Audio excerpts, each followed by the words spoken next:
Folks, welcome back to another episode of Coffee, Tea, and Crime. Our episode today is going to be 24 Years to Justice.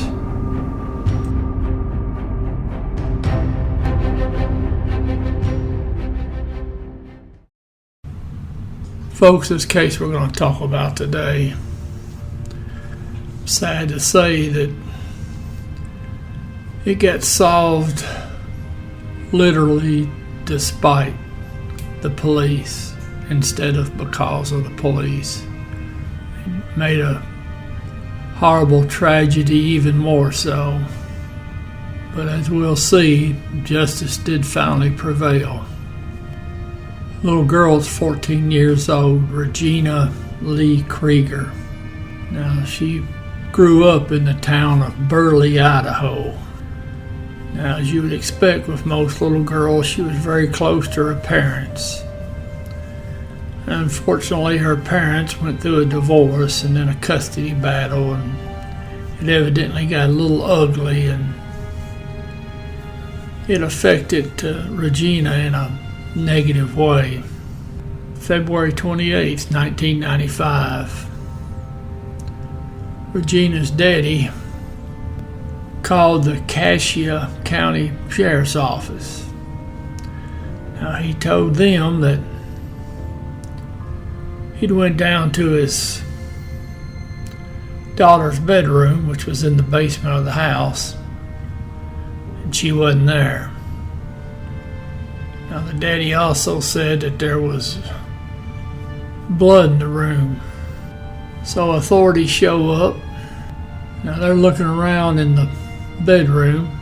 They find blood on the carpet, blood on the bathroom floor, blood smears going up the stairs, on the back door, and a blood trail in the yard leading to the back fence. Now, if I was still working Homicide Bureau in Memphis, we would approach this as, at the very least, a kidnapping where the victim's been injured.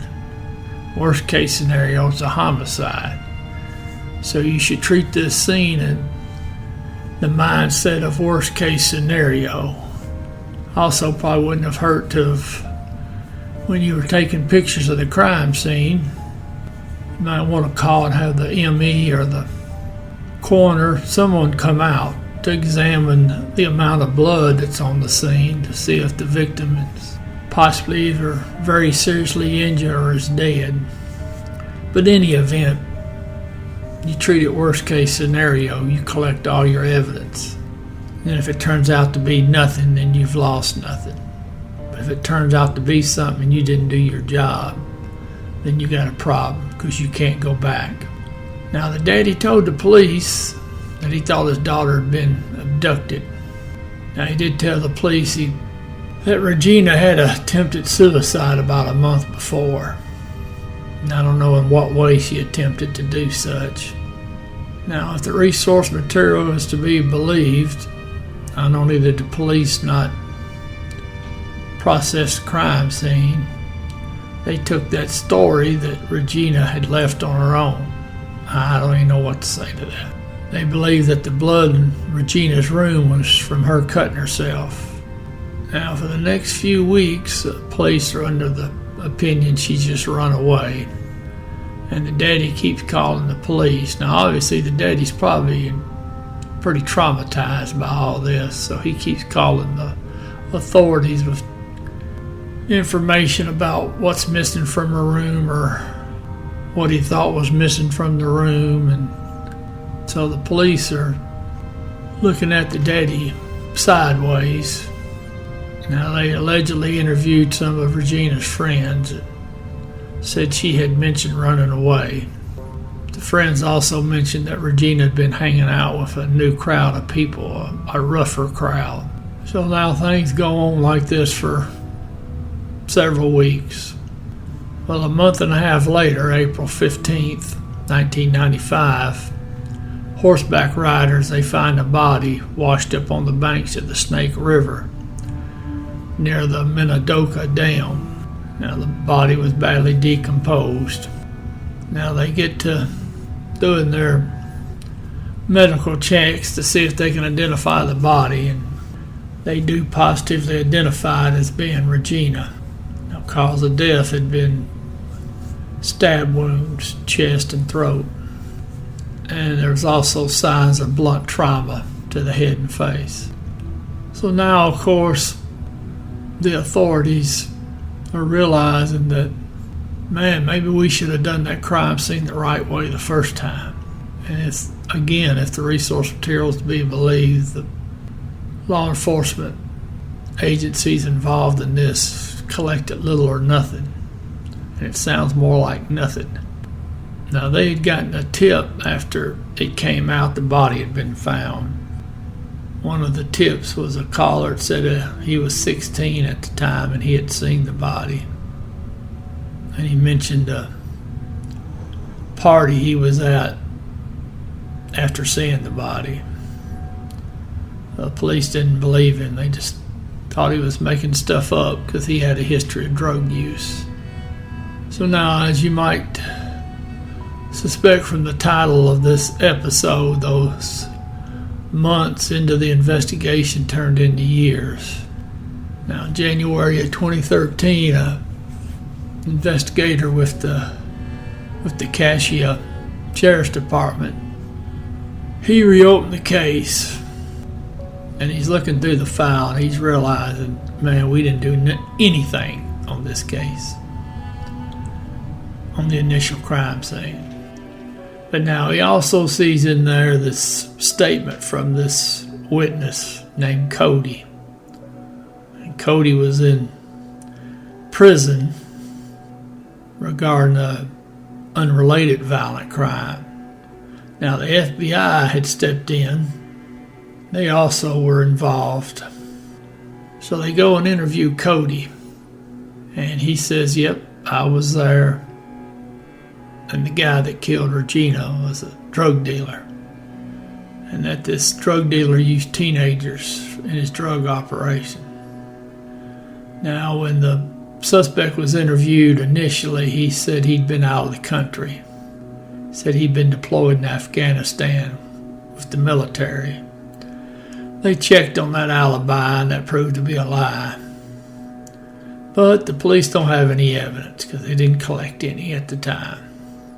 So now they're going to rely on witness statements. Now, according to this fella, Cody, he said he'd been with the suspect the night of the murder. And he admitted he was high. Now, he said he rode over with the suspect to Regina's house. And he waited in the car.